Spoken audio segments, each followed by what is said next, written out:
Alto wandered forward. He was following the directions given to him, but he was sure that he was lost. His fingers fiddled with the new lute in his hands. It was glorious and beautiful, far too nice for him. An exquisite gift, to be sure. "Are you lost, traveler?" a voice caused the bard to jump. He looked ahead to see a man traveling along a road that cut through the forest. "Sorry, I didn't mean to scare you. Why don't you walk with me? My home is just down the road." Alto was taken back, but went along with the tall, muscular man. They spoke as time spent. A large city rose on the horizon as their destination. Welcome to Mythical Phylogeny Adventures. I'm your guide, Jason. Today we go back to the first hero of mythology, Gilgamesh. Let's see what we can learn about the baseline for all our modern heroes. Every mythology, regardless of the region or time, is filled with gods, monsters, and heroes which have defeated them. Well, who was the first? That isn't clear. Many myths and legends have been lost, particularly those who never wrote them down. Even when written down, much has been lost, destroyed. The tablets that Erudi Genesis were written on are only partially legible. This is further exacerbated by areas of high rain and seasonal changes in weather.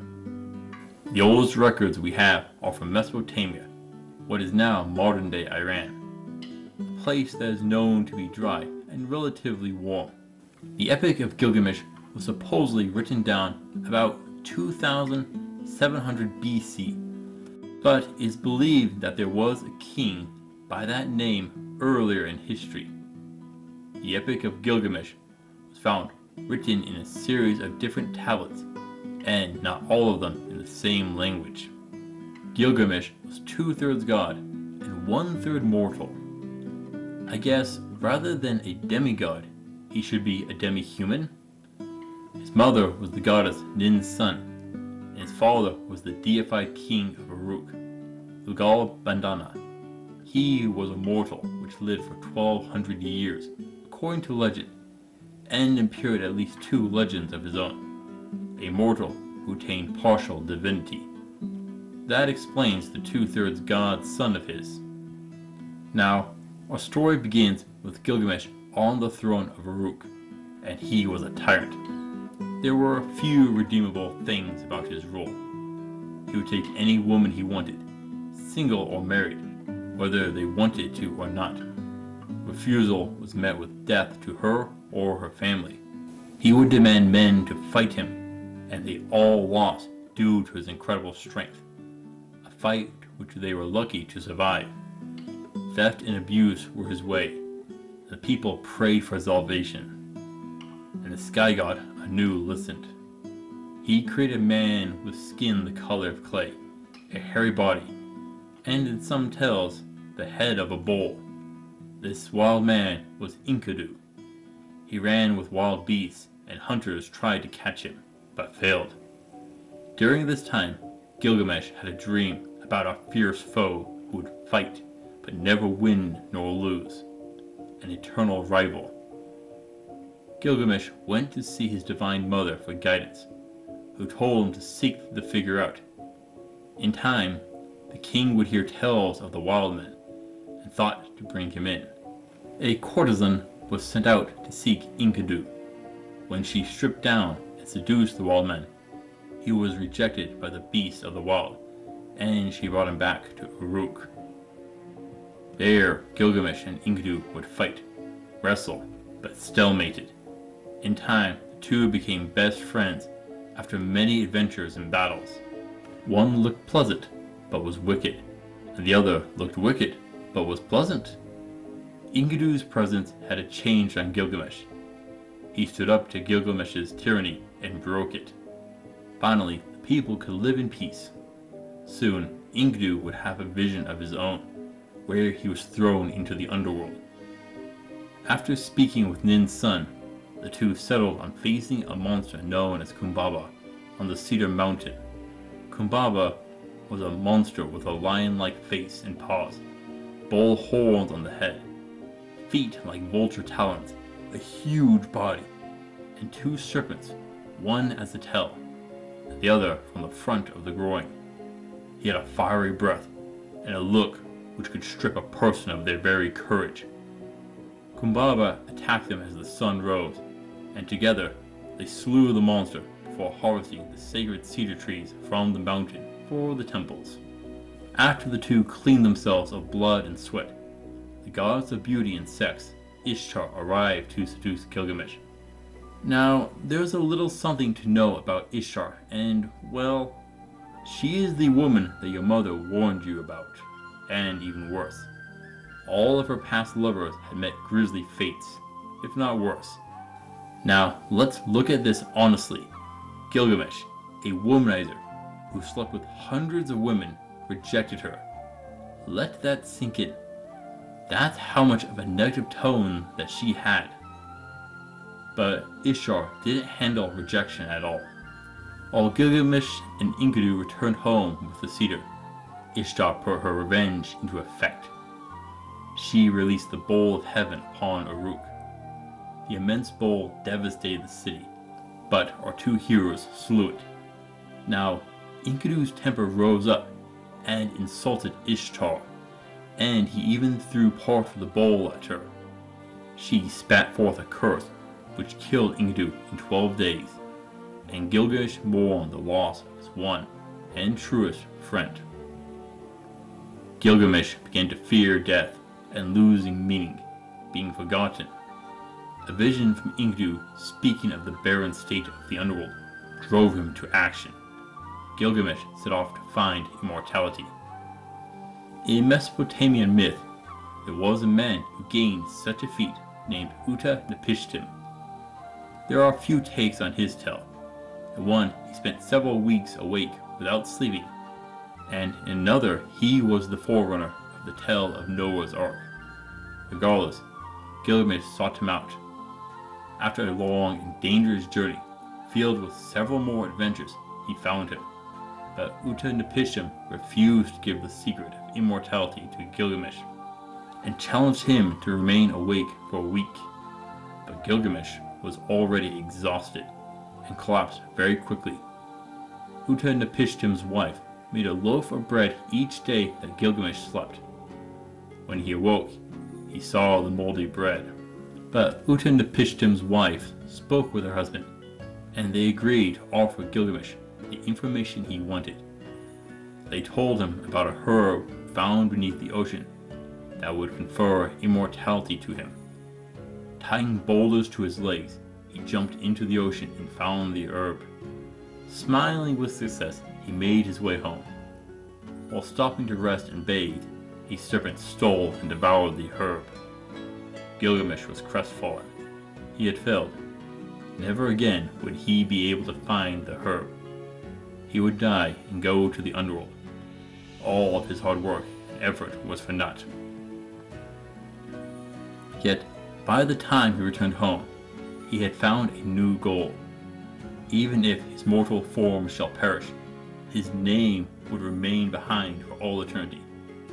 Just like the immortal snake, which still slithers about out there somewhere in the world. And here we are, almost 5,000 years later, and we are still speaking his name. It seems that he has achieved his second goal. Yet, why didn't he go and retry for the herb? Well, it is possible that the herb is only available every few decades or centuries. Or perhaps he found contentment in the final failure.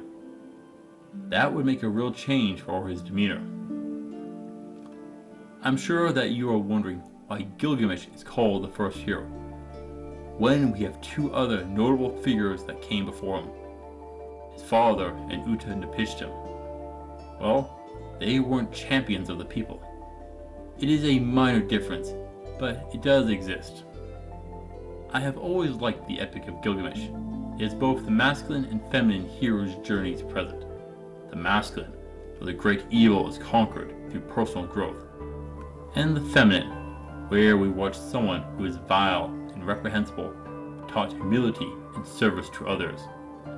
is a truly magnificent story. Now, I mentioned that I would be touching on this last week, and here it is. How would a world where demigods were real be? Gilgamesh, as a demigod, abused his strength and power. He lived as an unrivaled despot for most of his life until he faced down a foe who was his equal. In a world with demigods, it would be fairly easy to see them taking power, either from being born into royal families that got a god's attention, marrying into the royal family like Semiramis, or like Romulus, who just made his own empire. So yes, his rule of Uruk is a good example of what a demigod would and could do. Wouldn't you agree? But would his personality really change?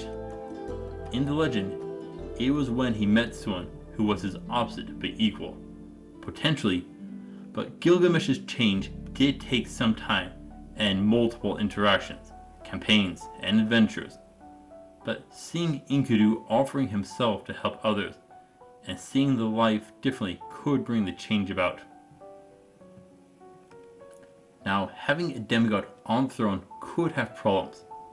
Just look at what happened when Gilgamesh said no to Ishtar. She let loose a giant destructive bowl into the city which killed who knows how many people. With a demigod on the throne, there was a good chance the high-level drama of the gods would end up in your lap. Not to mention, what if you ended up with someone like Hera involved? Just look back last week with Dionysus. How many people did she destroy in her attempt to get a baby? Yeah, it isn't all good. And then we have the wars of the gods. I'm sure by now you've seen the antics of the gods. Many cities were founded by gods. So what happens when a god wants to place their child on the throne? A little bit of nepotism at its finest. Do you think the current regime would just roll over and be ousted? Probably not. We would quickly end up with political mudslinging, and due to gods being involved, the clergy and priesthoods would get involved too. Now, there are multiple gods. Would each god claim a city for themselves? Would we have a continuous struggle vying for power and influence in the city amongst the divine? Battles where their children lead armies against each other? Or would they be more civilized and resort to sporting events and wrestling, like Gilgamesh and Enkidu did? I have found evidence for all of these in different mythologies. Having a demigod on the throne could help with courting the favor of a god. If Dionysus was the father of your king, I'm sure that he could coerce a blessing upon the fields for a fruitful harvest, and wine that never spoils. What about other demigods? A child of Ishtar or Aphrodite? What about Hades or Reshagal? Or Zeus and Thor? What happens if Loki or Hermes go in to cause trouble? I'm not sure if it would be a real boon to a city, or taking time bomb. Now, many demigods were great heroes, defenders of monsters, vanquishers of armies, and inspirations to their people. Having a demigod on the throne could serve as a form of nuclear deterrent. I mean, would you want to pick a fight with someone like Gilgamesh or Heracles? Gods had to make a man who was designed to counter him and end to Gilgamesh's tyranny. This means that it could be hard for anyone to take your city. But then the other army would bring their own demigods. Thus nations would seek to seduce a god with many women to sire an army of demigods for war, a nightmarish power escalation. Then we have demigods offering themselves back to gods to create pure demigods or demi-humans, like Gilgamesh was. One that was mostly god, with only a sliver of mortality remaining. Looking at Dionysus and Gilgamesh, we can assume that there is a point where a demigod can turn into a god. What is it? 3/4? more than 2/3 it seems. What would happen if a child had divine blood from two gods?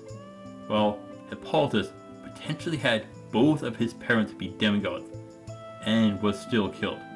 But it was from a sea monster sent by Poseidon, so that could complicate it.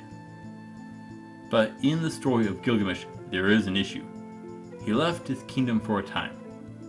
What happened to it while he went to seek his own personal goals? Well, the real world has the answer. Most kings have advisors, stewards, and regents that can rule in their stead. With a demigod, it could be a trusted mortal, or might be their parent, which can step in. Overall, this is a complicated topic, with the results varying from region to region. Alto was aghast as he walked into his host's home. It was the palace. Attendants whisked about to address the bard's every needs as a feast was prepared for their returned king. At the king's table was Alto, the lost bard who had no clue what was happening, but invited along none the least. When the time came, Alto stepped forward to serenade the crowd with a song worthy of a king. Gilgamesh highlights the many complications that come with the occurrence of demigods in the world.